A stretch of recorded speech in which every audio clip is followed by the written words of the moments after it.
Good afternoon.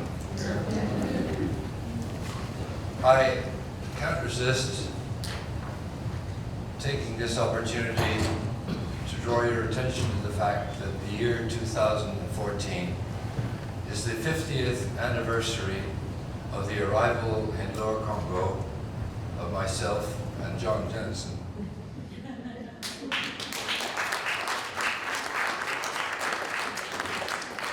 Now, John recently celebrated with Reinhild, his wife, their 50th anniversary. I wasn't able to attend, I'm afraid. But John and I, in a sense, have been also married for 50 years, although we haven't followed up a ritual suitable for celebrating the day. Okay. I don't propose to analyze, summarize, or otherwise deal in detail with these four papers, which are all very authoritative and complex and interesting. But I've thought of a way of uniting them in such a way as to perhaps draw attention to certain features of the development of diaspora studies in general.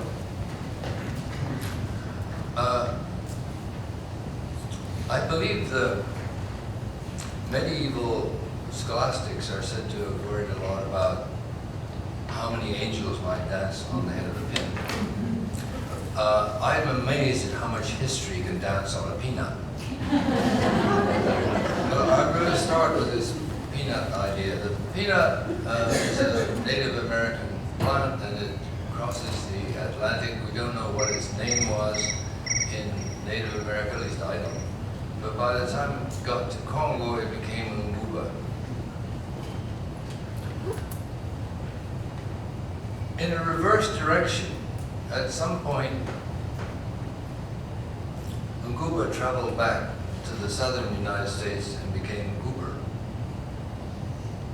Now, in the early stages of diaspora studies, great efforts were made to find individual items that could be described as survivals or express some degree of continuity between the old world and the new.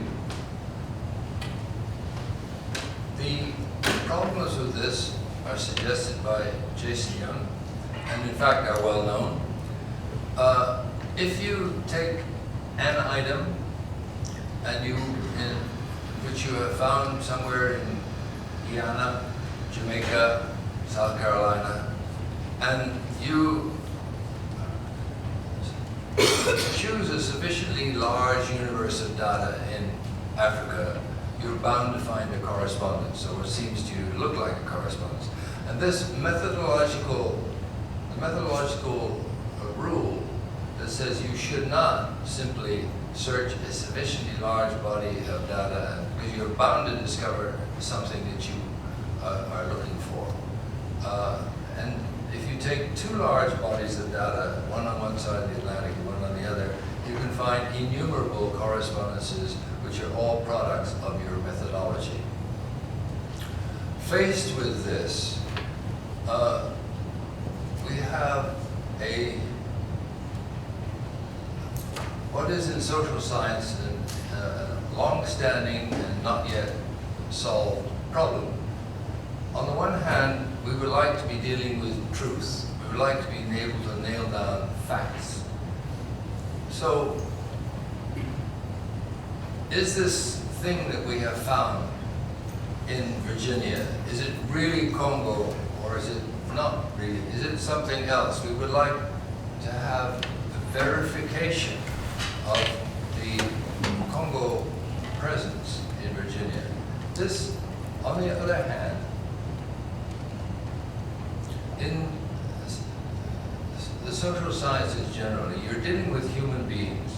And human beings are not reducible to single items. They are not collections of individual bits and pieces.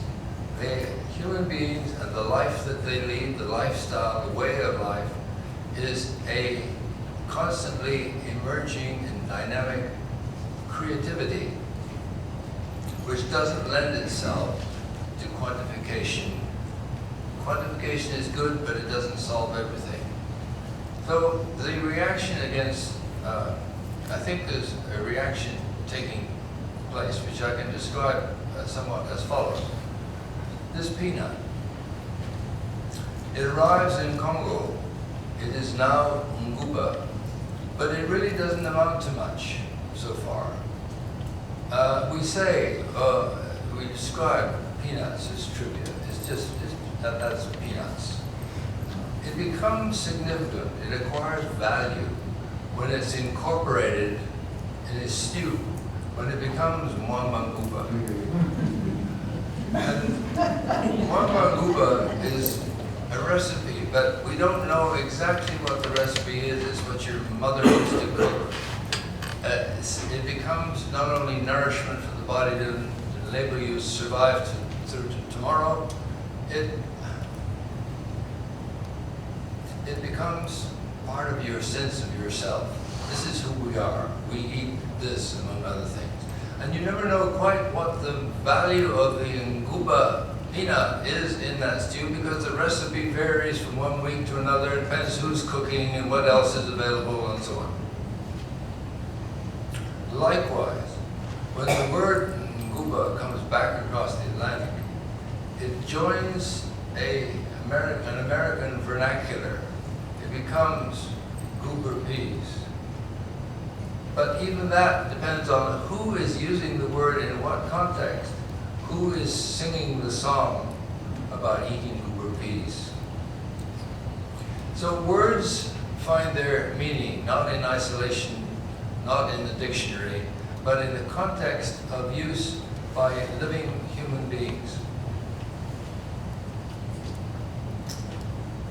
Artifacts and peanuts also acquire significance in part of an ongoing human process. Now, the trouble with archaeology, as we've heard from several archaeologists already at this conference, is that inevitably you're dealing with little bits and pieces which are objectively there. You can weigh them, you can measure them, you can photograph them. But the question is, what do they mean? In the original living context, what did they amount to? As Chris Fennell said, we should not attempt to discover the Kongo presence by looking at the object itself in its factitude. Instead, we have to begin with the accumulating, and I'm happy to say it is rapidly accumulating body of knowledge, history and ethnography, which allow us to understand how perhaps this might be a mark of a Kongo presence. And so we make a hypothesis that we think on the basis of the evidence available not just from the object itself, but from all we can learn about the history of movement across the Atlantic and movement back across the Atlantic, that we have at least a plausible hypothesis of a Kongo presence. And some hypotheses are much more plausible than others, and we hope that in due course some will be confirmed and some will be perhaps discarded. So I think what Jason is trying to do, and what Gray is also trying to do, represents the more humanistic rather than fact-oriented interpretation of African American culture. It's not something that you can prove, and it's not something that you can arrive at by accumulating little details. They are interested in the lives of human beings as expressed by them through their use of certain artifacts, by their use of certain memories of Africa. And it really doesn't matter from this point of view whether the Africa that they remember is verifiable. It is there, and it is present in their consciousness, and that's what matters. So communities for individuals who are in the yard workers and other artists are living a life which refers in the same moment to the past, a real historical past, no matter how it is being, whether it's being remembered accurately or not, doesn't really matter. If they're conscious of an African background, of an Atlantic passage, of slavery, they're also conscious of who they are in the present, and they're making use of these materials to construct themselves and to define themselves in relation to others. And at the same time, they're looking towards a future, because the past always points to a future. This is a matter of intuition, whether you're trying to intuit the culture, the nature, the consciousness of a community, or whether you're trying to understand the meaning of a yard work. And you don't find it out by going up and saying, oh yes, this looks like Kongo to me. In Kongo it means this, therefore it means this here. You can't decode the stuff. You can't break it down into little bits. On the other hand, whatever the merits of that approach, it remains intuitive and personal, and somebody else might come up with a different version of it. But we have to respect the humanity, the universal humanity of each community and each individual, and find them in our so-called research. Now, I think this is the moment, however, to say something quite critical. I think it's time that we stop fetishizing Foucault's so-called cosmogram. People seem to think that it encapsulates the immemorial wisdom of the collective Kongo mind. It's nothing of the sort.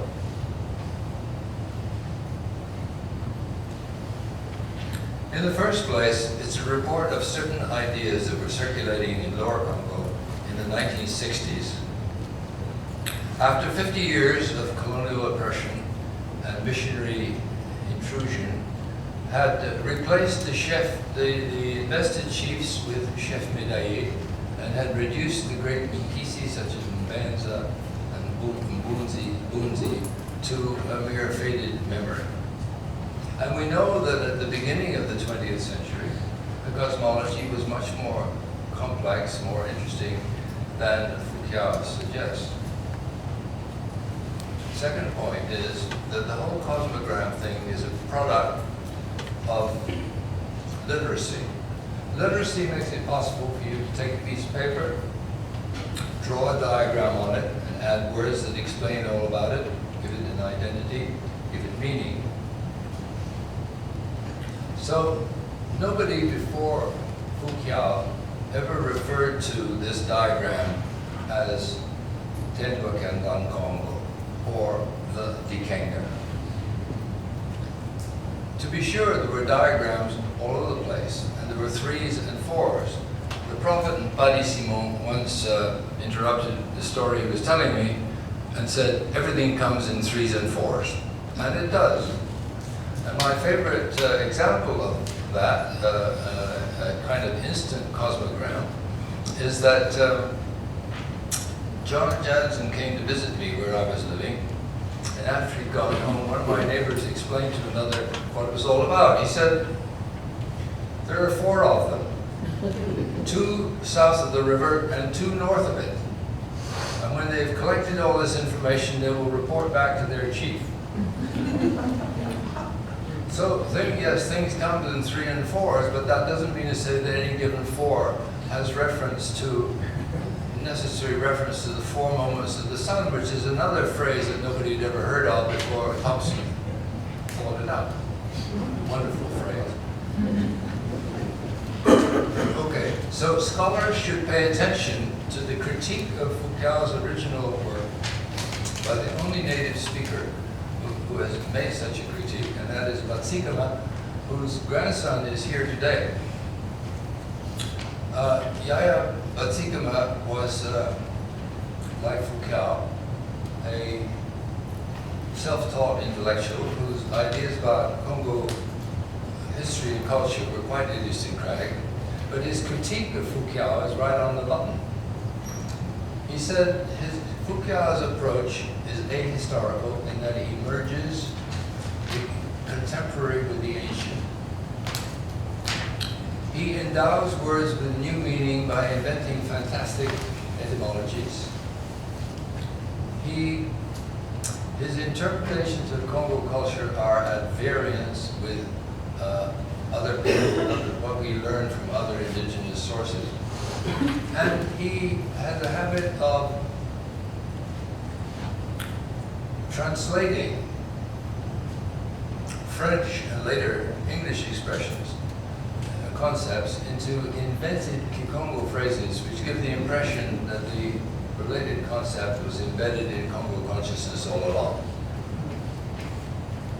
Now there's more about Sikma's critique, but I have to say that it is in a sense unfair, because although Foucault's original book was cast in ethnographic mode because he'd been working with Janssen on research, as you saw on the screen a little while ago, it's not really about ethnography. And to understand that book, you have to read the long poem in Kikongo at the end of it, which is a cry of pain. Belgian Congo was absolutely schizophrenogenic for Africans. The mental stress imposed is evident in Foucault's poem where he lists the insults which he and his compatriots had been subject. Monkey, savage, pig. And he says, now I am liberated, and now that I've come out into the light, I want to tell all, he uses the biblical phrase, all nations and tongues about the philosophy left to me by my ancestors. That was his mission, and that's what he continued after he moved to the United States. It's not ethnography, and he was very successful in what he did, in raising a sense of Congo as being a civilization, as having worthwhile human culture descended from the ancestors. But one should not mistake this particular mission and this particular message for, as it were, as being representative of the entirety of Congo culture. So I have considerable admiration for Foucault, who was a tortured soul and who made a career for himself in a task that we all face, which is that of convincing doubtful American audiences that there's something worth thinking about in Congo.